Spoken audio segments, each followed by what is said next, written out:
Gloire à Jésus. Alléluia, alléluia. C'est votre émission Prière et Paroles prophétiques avec le docteur Opaï Dike Opaï que on vous amène chaque premier jour de la semaine pour vous aider à démarrer la semaine dans l'atmosphère prophétique, dans l'atmosphère de la parole de Dieu. Bien-aimés, c'est la parole de Dieu qui nous guide. C'est la parole de Dieu qui est comme une boussole qui nous dirige, qui nous aide à bien naviguer le chemin. C'est pourquoi cette émission. Aujourd'hui, j'ai un message que je crois qui changera votre manière de voir l'avenir, de changer vos manières de se préparer aussi pour cela. Par la grâce de Dieu, je reviendrai après le message pour décréter des paroles sur votre vie. Et cette semaine vous favorisera. N'oubliez pas que l'église qui vous amène cette émission s'appelle le Domaine des Aides, Église d'excellence. Nous sommes situés à Abidjan, en Côte d'Ivoire, à la Riviera Pamireille, rond-point Ado, à côté du collège de Fidiguier, sur la rue de l'hôpital Bellecote. Allons au message, que le Seigneur vous bénisse. Amen. Prions. Seigneur, nous te rendons toute la gloire et l'honneur. Nous te remercions pour cette opportunité que tu nous as accordée de voir le début de cette semaine parmi les vivants.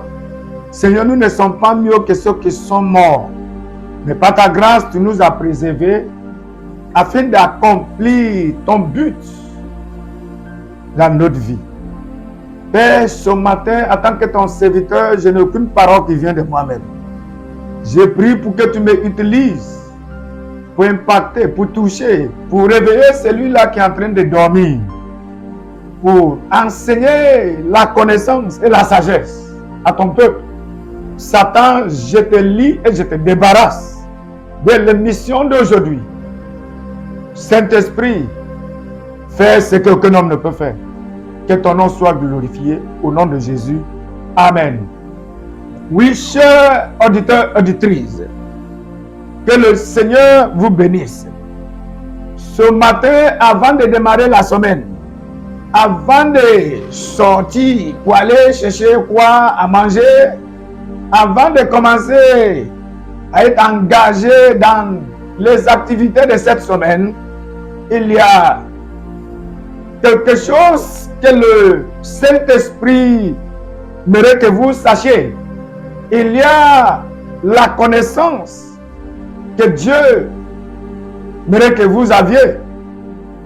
Par la grâce de Dieu, ce matin, je nous parlerai de ce que j'intitule « Comment assurer ta destinée en Dieu ». Oui, tu m'as bien entendu. Comment assurer? Tu peux dire comment sécuriser ton avenir, ta destinée en Dieu. Oui. Personne ne sait ce qui est dans le lendemain. Chez nous, on dit que le lendemain est enceinte et personne ne sait ce qu'elle engendrera. C'est pourquoi cet enseignement, il y a ceux qui s'inquiètent de leur lendemain. Il y a ceux qui s'inquiètent de leur avenir. Il y a ceux qui ne savent pas ce que le lendemain a réservé pour eux. Voyant ce qui se passe dans le monde aujourd'hui, comment le prix change. Ce que tu as payé le matin, 1000 francs, demain tu retournes dans la même boutique, même supermarché, on te dit ça devient 5 000. Si les prix ne sont pas stables, aussi tu dois savoir que la vie n'est pas stable. Pour stabiliser et sécuriser ta destinée, pour sécuriser aussi ta destinée et ta vie, ton avenir, qu'est-ce que tu dois faire? C'est pourquoi ce message vous revient ce matin. Quand tu t'inquiètes de ton avenir, qu'est-ce que tu fais pour assurer ton avenir? Il y a ceux qui s'inquiètent, qui posent toutes sortes de questions. Qu'est-ce que l'avenir a réservé pour moi? Je deviendrai quoi demain? Ça sont de bonnes questions qu'un homme ou bien une femme sage doit poser. Mais il y a ceux qui posent ces questions, mais ils font rien. Ils ne cherchent pas à faire quelque chose pour sécuriser, pour assurer l'avenir. Ce que vous devez savoir est que l'avenir là, que vous parlez d'elle hier, c'est ça que vous vivez aujourd'hui. Je prends.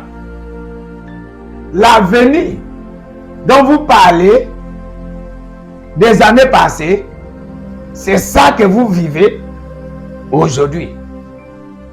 Si vous ne faites rien par rapport à vos destinées, par rapport à vos avenirs, par rapport au lendemain, vous allez continuer quand le lendemain arrivera à s'inquiéter aussi. Mais il y a aussi certains qui s'inquiètent de le lendemain, qui posent toutes sortes de questions, mais ils se lèvent, ils se battent, ils font tout pour sécuriser et pour assurer leur destinée et leur avenir. Quand nous parlons de sécuriser ou bien assurer ta destinée, mais tu assures ta destinée où? Il y a ceux qui comptent sur leur travail, et comptent sur l'argent, et comptent sur les richesses, et comptent sur l'héritage que leurs parents leur a laissé, en pensant que c'est ça qui sécurise l'avenir, ou bien c'est ça qui peut assurer leur futur. Non, écoutez-moi, c'est pourquoi cet enseignement, c'est pourquoi ce message.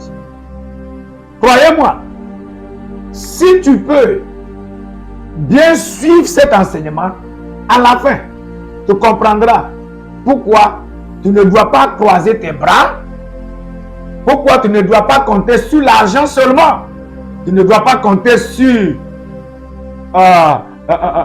tes diplômes, sur tes relations. Non. Toutes ces choses que je viens de mentionner ne te garantissent pas l'avenir, ne sécurisent pas l'avenir. Parce que les choses changent. Parce que le temps avance. Parce que le climat change. Oh, alléluia. Alléluia. Amen. Gloire à Jésus. Amen.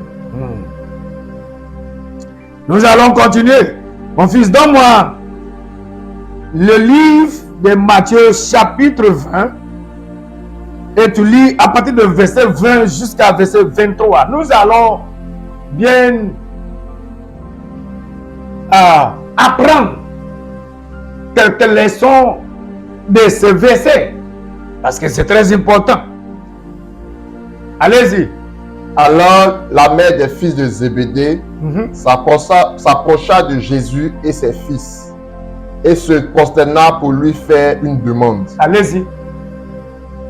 Il lui dit, que veux-tu? Ça, c'est Jésus qui a demandé à la mère de ses deux disciples, les fils de Zébédée. Ça, c'est une femme, une maman, une mère qui aime ses enfants, qui sait que ses enfants sont auprès d'un maître, sont auprès d'un homme de Dieu, sont auprès d'un enseignant, sont auprès de plus haut. Oh, alléluia. Amen. Alléluia. Amen. Allez-y, qu'est-ce que la femme a dit? Ordonne-lui, dit-elle, que mes deux fils que voici soient assis dans ton royaume. Que mes deux fils soient assis dans ton royaume. Ça, c'est la demande que la femme est venue demander au maître. C'est son désir, c'est son souhait de voir ses enfants réussir. Oh, alléluia. Amen. Allez-y. L'un à ta droite et l'autre à ta gauche. Elle a demandé pour que ses deux fils occupent de bonnes places dans le royaume de Dieu. Alléluia. Ça, c'est une femme qui voit l'avenir déjà. Ça, c'est une femme qui voit au-delà de ce présent. Ça, c'est une femme qui voit au-delà de maintenant. Ça, c'est une femme qui voit au-delà de vie actuelle. Oh, alléluia. Amen. Allez-y, continuez. Jésus répondit. Vous ne savez ce que vous demandez. Attends. Pourquoi Jésus a répondu à cette femme en lui disant qu'elle ne sait pas ce qu'elle est en train de demander? C'est parce que la demande a un poids. C'est lourd. C'est tellement lourd. Jésus, voyant le prix qui accompagne ces demandes, était choqué de voir que la femme est venue lui demander de faire que ses deux fils soient auprès de lui dans son royaume, d'occuper les meilleures positions dans son royaume. Et Jésus dit, femme, tu ne sais pas ce que tu es en train de demander. Qu'est-ce que Jésus est en train de nous dire? C'est-à-dire, l'avenir est plus important qu'aujourd'hui. Amen. C'est-à-dire que l'avenir doit être plus important pour toi, pour moi, pour nous, que ce que nous vivons aujourd'hui, que ce que nous voyons aujourd'hui. Jésus a placé l'importance et la valeur dans l'avenir. Oh, alléluia. Amen. Et Jésus lui a dit, femme, est-ce que tu sais ce que tu es en train de demander? Ce que ça montre est que chaque avenir, chaque vision, chaque rêve, chaque désir a des prix. Parce que c'est le poids de ton désir qui va déterminer le prix que tu dois payer. Dis-moi Amen. Amen. Allez-y. Pouvez-vous boire la coupe que je dois boire? Ah, tu vois maintenant. Pouvez-vous boire la coupe que je dois boire? Nous le pouvons, dit-il. Nous le pouvons. Mais ils ne connaissent pas encore ce qui est ce coupe. Allez-y. Et leur répondit. Et leur répondit. Il est vrai que vous boirez ma coupe, Ah, mais pour ce qui est d'être assis à ma droite et à ma gauche, allez-y. cela ne dépend pas de moi et ne sera donné qu'à ceux à qui mon Père l'a réservé. Alléluia. Auditeurs, auditrices. Ce que vous devez savoir est que la position que vous occupez actuellement est temporelle. L'accès que vous aviez actuellement, accès. Quand je dis accès, accès là, c'est-à-dire tu peux avoir accès aux finances, aux autorités, à certains privilèges. Mais il faut savoir qu'ils ne sont pas permanents. Ils sont des choses qui peuvent changer. C'est pourquoi cette femme-là, ayant vu que les choses changent, et ce qui ne va pas changer, et Dieu, oh alléluia, Amen. elle est allée vers le Seigneur pour placer ses demandes. Mais le Seigneur lui a dit, est-ce que tu sais ce que tu es en train de demander? Est-ce que tu sais que ces demandes a un poids, a un prix? Est-ce que vos enfants, vos fils pourront boire ce coupe? Pourront boire cette coupe qui accompagne ces demandes? C'est-à-dire, est-ce qu'ils pourront payer le prix qui accompagne, qui est derrière ce qu'il veut, cette position qu'il cherche à occuper? Et ils ont dit oui. Mais écoutez-moi, auditeurs, auditrices. Il y a quelque chose que j'aimerais que vous sachiez. La femme ne savait pas qu'il y a un prix à payer. Oh, alléluia. Amen. La femme ne savait pas qu'il y a un prix qui suit, qui accompagne la demande qu'elle a placée. Il y a une chose que j'aimerais que vous sachiez.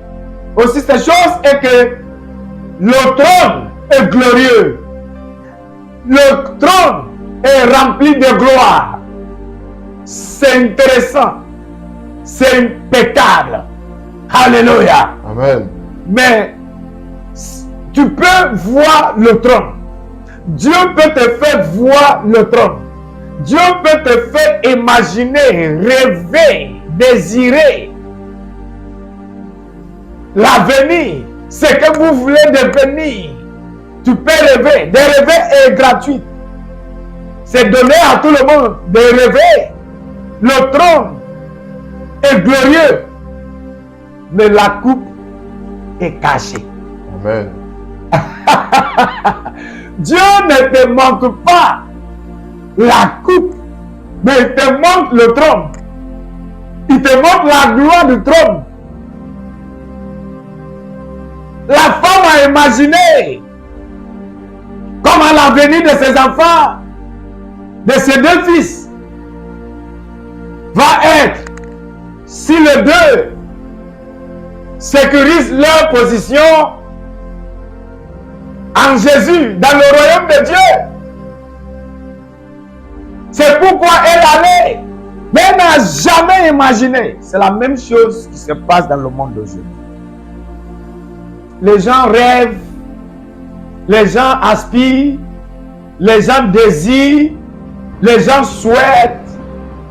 Mais quand ils arrivent de payer le prix pour recevoir, pour atteindre cette position qu'ils ont rêvé, qu'ils ont désiré, qu'ils ont aspiré,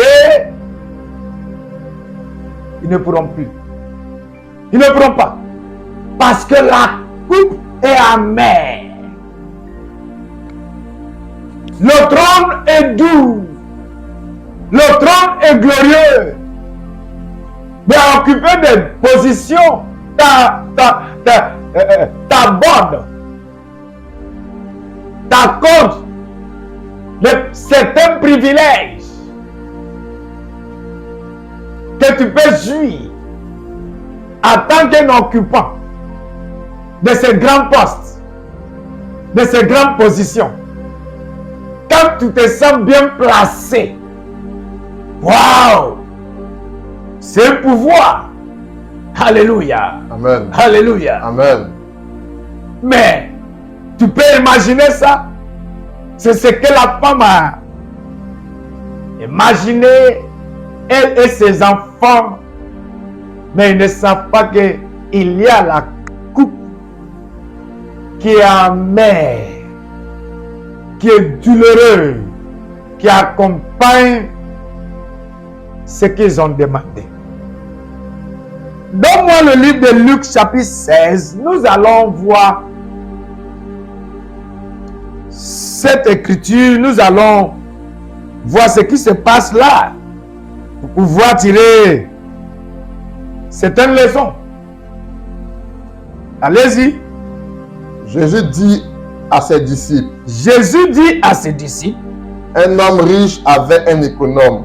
Un homme riche avait un gérant, un économe, un superviseur, un directeur qui occupe de son entreprise, un gestionnaire qui gère tous ses biens.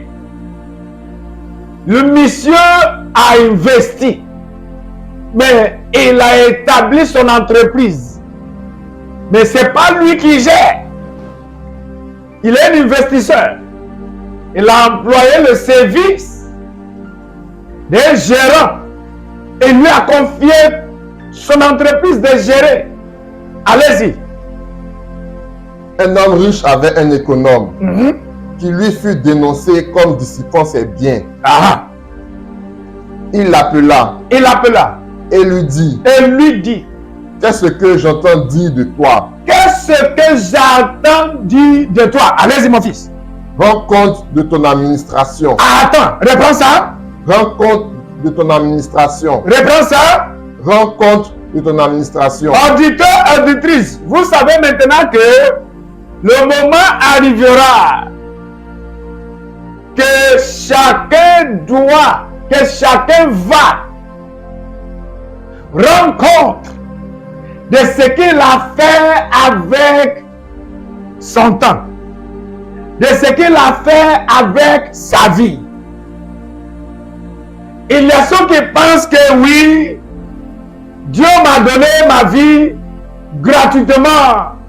Je suis sur la terre pour m'amuser, pour jouir ma jeunesse. Oh, alléluia. Amen. Mais le moment arrivera quand le maître de ta vie demandera que tu lui rendes compte. Amen.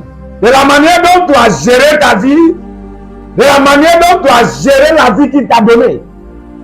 Ce que tu en appelles ta vie, ce que j'appelle ma vie. Allez-y. Rends compte de ton administration. Ah, Car tu ne pourras plus administrer mes biens. attends, reprends ça. Car tu ne pourras plus administrer mes biens. Dis ça encore. Car tu ne pourras plus administrer mes biens. Vous ne voyez pas que chaque position est temporelle. Amen.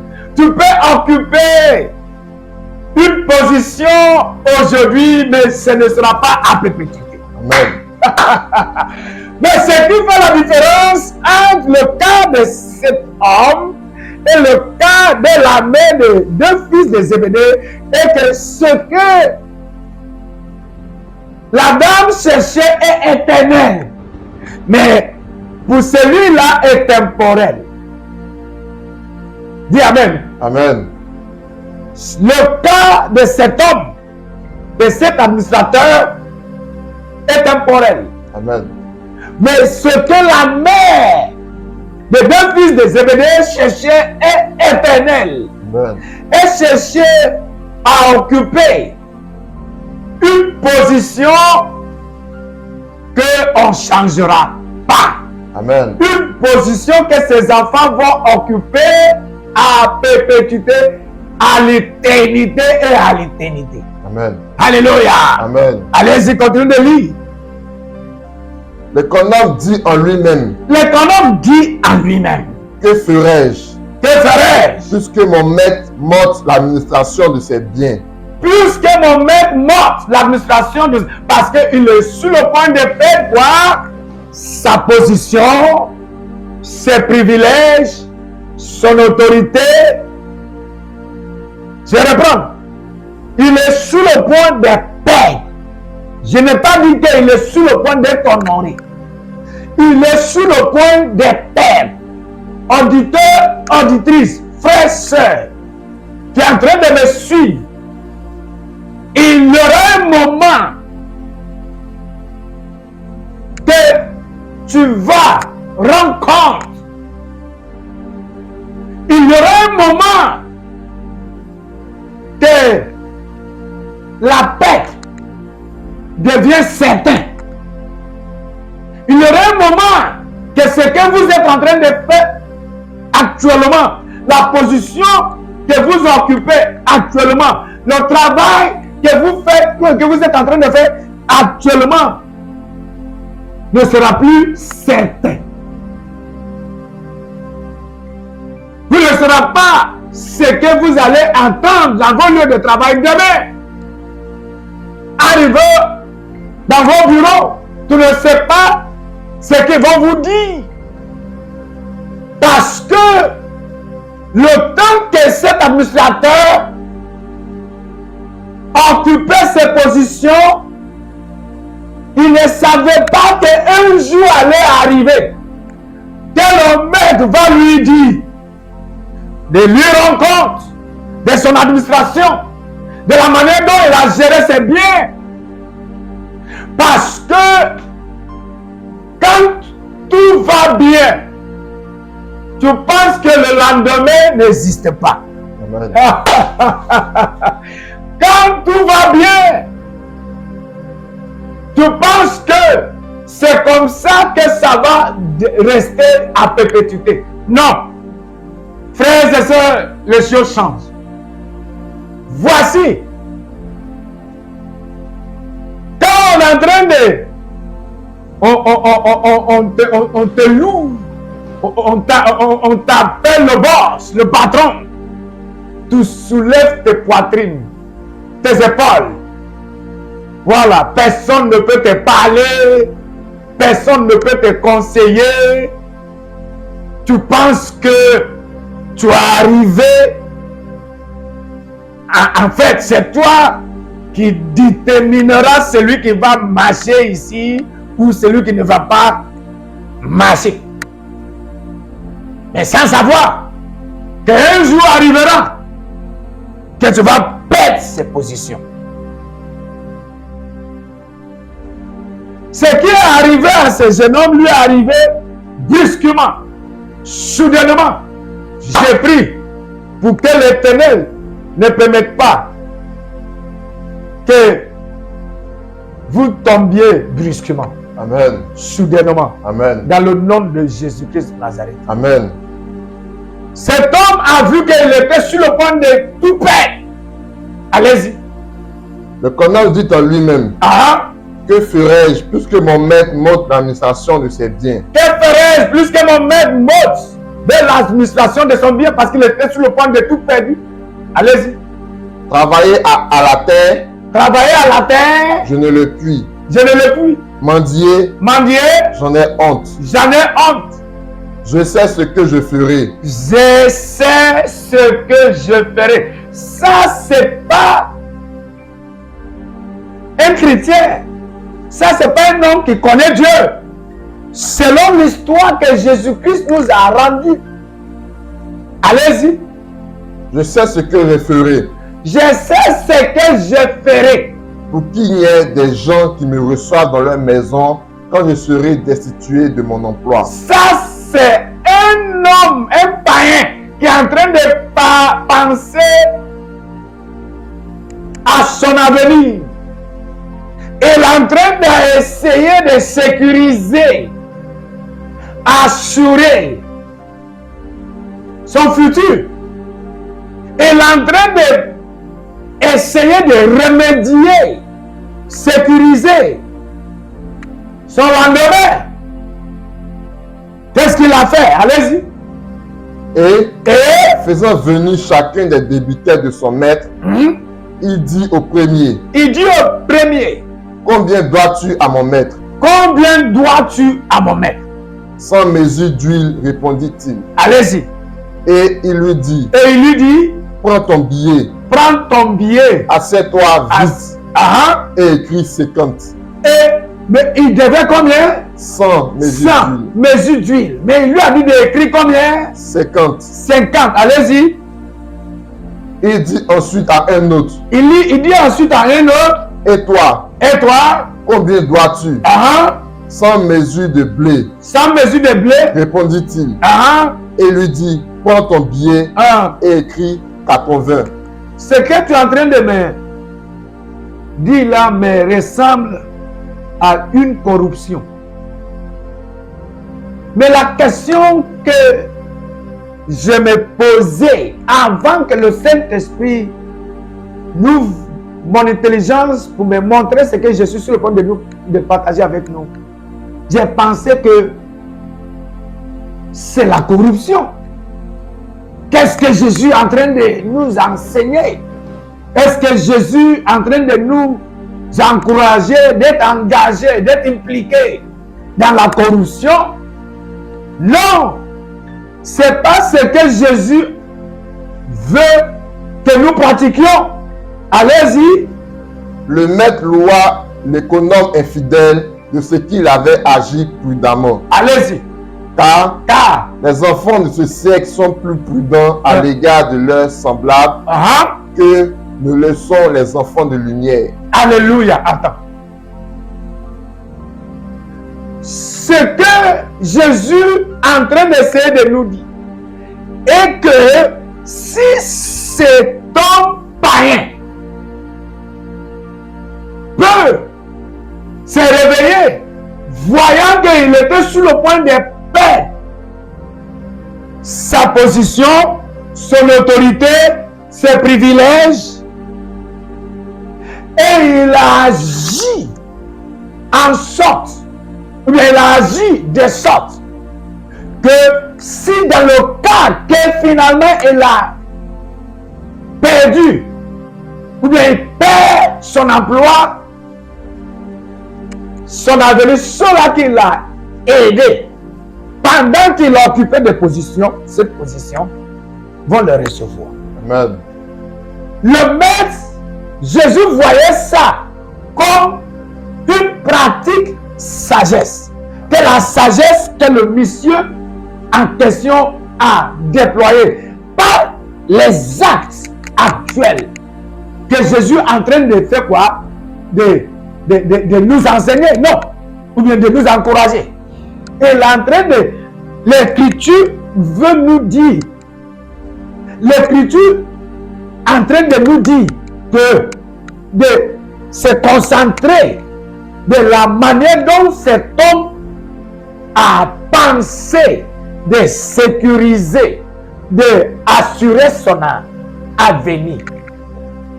Pas l'acte qu'il a posé. Alléluia. Amen. Pas l'acte de corruption qu'il a posé. Jésus veut nous montrer comment le païen réfléchit bien plus que les enfants de la lumière, plus que les enfants de royaume, plus que celui-là qui dort à l'église, qui prie tout le jour. Jésus est en train d'utiliser cette histoire pour nous montrer comment on doit être toujours toujours de penser de l'avenir proactif. On doit être proactif. Je ne sais pas si ça existe en français. Alléluia. Amen. C'est pas longtemps que tout est déjà gâté. On se réveille, on court à gauche, à droite, devant, derrière. Mais la porte est déjà fermée. C'est l'exemple que Jésus-Christ voulait utiliser cette histoire pour nous montrer. Dernière phrase est quoi, lui? Le maître loua l'économe infidèle de ce qu'il avait agi prudemment. Car les enfants de ce siècle sont plus prudents à l'égard de leurs semblables que ceux des enfants de ça lumière. c'est Jésus, ça c'est Jésus. Le maître de qui? Le maître loua l'économe infidèle. Tu vois son nom. L'économe infidèle. C'est son maître qui le loua, qui le louait, qui l'avait apprécié. Le fait qu'il a récupéré, c'est pas ça qu'on va parler aujourd'hui. C'est pas cette stratégie qu'on va parler aujourd'hui. Nous parlons de comment sécuriser ton avenir. Maintenant, la suite c'est quoi? La Le phrase maître qui loua suit. l'économe infidèle de ce qu'il avait agi prudemment. Allez-y. Car les enfants de ce siècle sont... Car ça c'est Jésus maintenant qui est en train de dire car. Alléluia. Amen. C'est pas le maître de qui? De cet homme, de cet économe infidèle qui a dit car. Jésus disait car. Tu vois la raison pour laquelle Jésus en train de... que Jésus a utilisé cette histoire pour nous apprendre quelque chose. Il a dit quoi? Car les enfants de ce siècle sont plus prudents à l'égard de leurs semblables que ne le sont les enfants de lumière. comment prudent êtes-vous? Quand ils arrivent de gérer des pensées de vos destinées.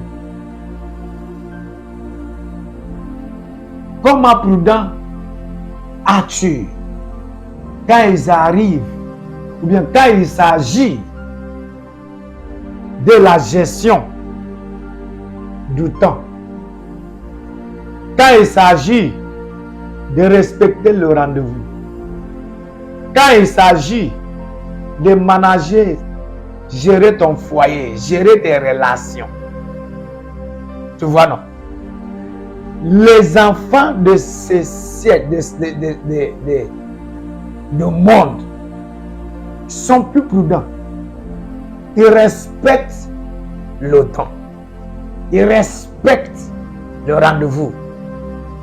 Ils savent comment gérer leurs revenus. Waouh! Ça sera la honte. Pour que celui qui confesse Jésus, pour que celui qui chante dans le groupe musical, pour que celui qui est dans le groupe d'intercession ne savent pas comment gérer son temps, ne savent pas comment gérer ses revenus, autant que ceux qui ne vont pas à l'église, autant que ceux qui ne prient pas Dieu, autant que les païens sont plus sages, sont plus intelligents, sont plus prudents. Non, je refuse pour que ça soit nos partages dans le nom tout-puissant de Jésus-Christ de Nazareth. Amen. Réveillez-vous de votre sommeil. Il y a quelqu'un aussi que j'aimerais vous montrer dans la Bible qui agit prudemment. Elle est une femme. Elle a bien pensé de l'avenir. Et voici ce qu'elle a fait.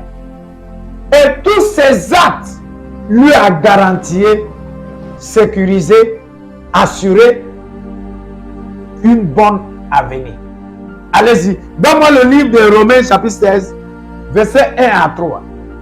Je vous recommande Phobé. Je vous recommande, ça c'est l'homme de Dieu, apôtre Paul, je vous recommande. Je vous recommande.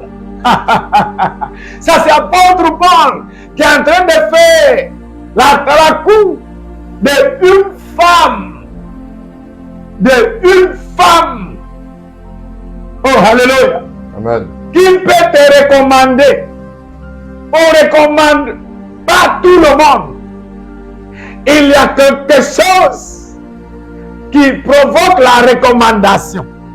Allez-y, mon fils, lis. Je vous recommande Phobé. Je vous recommande Phobé. Notre sœur. Notre sœur. Qui est diaconesse de l'église. Qui est diaconesse de l'église. Allez-y. Afin que vous la receviez en notre Seigneur d'une manière digne des saints. Afin que vous la receviez. Allez-y. En notre Seigneur. À notre Seigneur. D'une manière digne des saints. D'une manière digne. D'une manière glorieuse. D'une manière honorable. D'une manière respectueuse. De la manière dont vous receviez Jésus. Il faut qu'elle soit dans cette catégorie. Il faut que sa réception, la réception que vous allez l'accorder soit la même. Oh, alléluia. Amen. La même que Jésus. Allez-y. Et que vous l'assistiez dans les choses où elle aurait besoin de vous. Que vous l'assistiez. Ça, c'est apôtre Paul qui est en train de recommander une femme. Ça peut être un homme, ça peut être vous, ça peut être moi. Un autre autorité d'une autre ville. Ça peut être d'un autre pays. Allez-y. Car elle a donné aide à plusieurs et à moi-même. Alléluia. Attends. Reprends ça.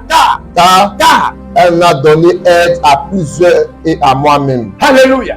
Écoutez-moi. Vos salaires que vous recevez, que faites-vous avec? Votre argent que Dieu vous donne, que faites-vous avec? Nous voyons ceux qui viennent à l'église, tout ce qu'ils demandent. Donne-moi, Seigneur, donne-moi. Seigneur, je veux me marier. Guéris-moi, délivre-moi, ouvre les portes pour mes enfants, ouvre les portes pour mon mari. Seigneur, donne, Seigneur, donne. Que faites-vous pour le Seigneur? Que faites-vous pour l'évangile? Quel soutien que vous accordez, que vous donnez à ceux-là qui vous prêchent, à ceux-là qui vous dirigent, à ceux-là qui prient pour vous? Quel soutien! Quel soutien! Voici le témoignage que l'apôtre Paul a rendu de notre sœur Phobé, la diaconesse de l'église. Toi, à l'église, que fais-tu? Quelle est ta participation? Quelle est ta contribution? Je vois certains qui viennent à l'église, ils n'ont même pas l'argent pour faire offrande. Mais il y a ceux qui sont assis, ils ont l'argent. Tout le monde se lève pour faire offrande, mais l'autre là n'a pas. Au lieu de mettre ta main dans ta poche pour lui bénir, pour lui donner. Non. Apôtre Paul a dit, voici l'acte que cette dame a posé. Phobé a utilisé tout ce qu'elle avait pour servir Dieu. Amen. Pour honorer Dieu. Amen. Pour assister l'évolution du royaume de Dieu. L'avancement de l'évangile. Reprends ça. Afin que vous la receviez en notre Seigneur. Afin que vous la receviez à notre Seigneur. D'une manière digne des saints. D'une manière digne des saints. Et que vous l'assistiez dans les choses où elle aurait besoin de vous. Alléluia. Car elle m'a donné aide à plusieurs et à moi-même. Alléluia. Ça, c'est comment sécuriser ta destinée en Dieu. Amen. Écoutez-moi. Quand tu agis à la faveur de Dieu sur la terre, les anges de l'Éternel vous recommanderont à Dieu pour que vos sièges au ciel, pour que vos sièges dans son royaume, pour que vos sièges dans l'avenir soient bien sécurisés. Tu vois maintenant que l'apôtre Paul a recommandé. On ne recommande pas celui qui ne donne rien, qui ne fait rien. On regarde ton caractère. On regarde ton attitude. On regarde ta contribution ou bien tes contributions. On regarde comment dévoué que vous êtes. On regarde, il y a plusieurs choses sur lesquelles l'ange de l'Éternel doit s'appuyer pour vous recommander. La faveur ne vient pas comme cela. L'ouverture des portes ne vient pas comme cela. Vous ne voyez pas comment l'acte que la femme a posé ici, elle a posé ces actes-là ici, mais ces actes a ouvert la porte pour elle ici. Elle n'a pas encore arrivé là-bas. Elle ne connaît personne là-bas. Elle n'a pas de parents là-bas. Mais la parole de l'ange de l'Éternel a déjà sécurisé son emplacement, a déjà sécurisé sa position, a déjà sécurisé son hébergement, a déjà sécurisé tout. Oh, ma prière pour toi qui as l'écoute est pour que Dieu te donne le cœur d'utiliser tout ce qui est en vous, tout ce qui est en toi, pour leur donner, pour l'honorer et pour sécuriser ta destinée en Dieu. Écoutez-moi, il n'y a rien que tu donnes à Dieu que le ciel ne va pas te récompenser. Il n'y a rien que nous faisons pour le royaume de Dieu, pour l'humanité, que le ciel ne va pas te redonner. Apôtre Paul a pris le problème de cette femme et il a mis ça sur la tête de ceux que cette dame n'ont jamais connu. Avant qu'elle arrive, tout ce qu'elle va manger, tout ce que tout, les après. Je prophétise. Et c'est comme cela que vos avenirs deviendront au nom de Jésus. Amen. Je déclare que cette semaine, avant que vous arriviez dans vos lieux de travail, à cause des biens que vous avez faits, à cause des biens, des bonnes choses que vous avez déjà faites, pour le royaume de Dieu, le ciel vous garantira une position, une place, meilleure place dans l'avenir. Amen. Dans le nom de Jésus-Christ de Nazareth. Amen. C'est comme cela que certains réussissent là où les autres échouent, à cause de ce qu'ils ont fait. Amen. Le royaume de Dieu. Amen. C'est comme cela que tu peux garantir, que tu peux assurer, que tu peux sécuriser ton avenir. Que cette semaine vous favorise. Que la ville, là où vous êtes, vous favorise. Amen. Que votre travail vous favorise. Amen. Que vous soyez favorisés par les hommes.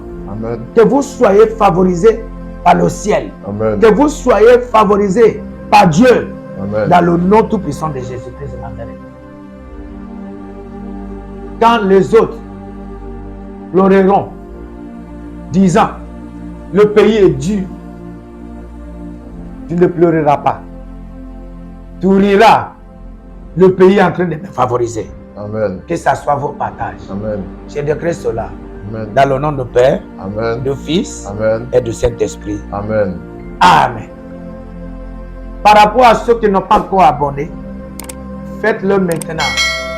Quand vous abonnez et quand vous cliquez sur la cloche, ça va vous informer chaque fois que nos vidéos sortent. Partagez nos pages et cette émission. Ça va aider beaucoup de personnes qui sont dans des situations précaires. Les enseignements que nous donnons ici, à travers cette émission, ils sont des enseignements qui ouvrent les yeux des aveugles. Ce sont des enseignements qui viennent du trône de Dieu. Que le Seigneur vous bénisse.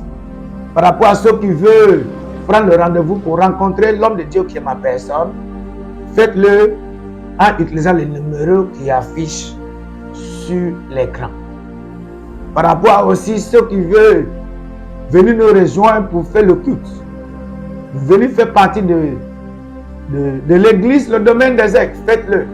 L'église est située à Abidjan, à la Rivera Palmirail, rond-point Ado, à côté du collège Le Figuier, sur la route de l'hôtel Bellecote.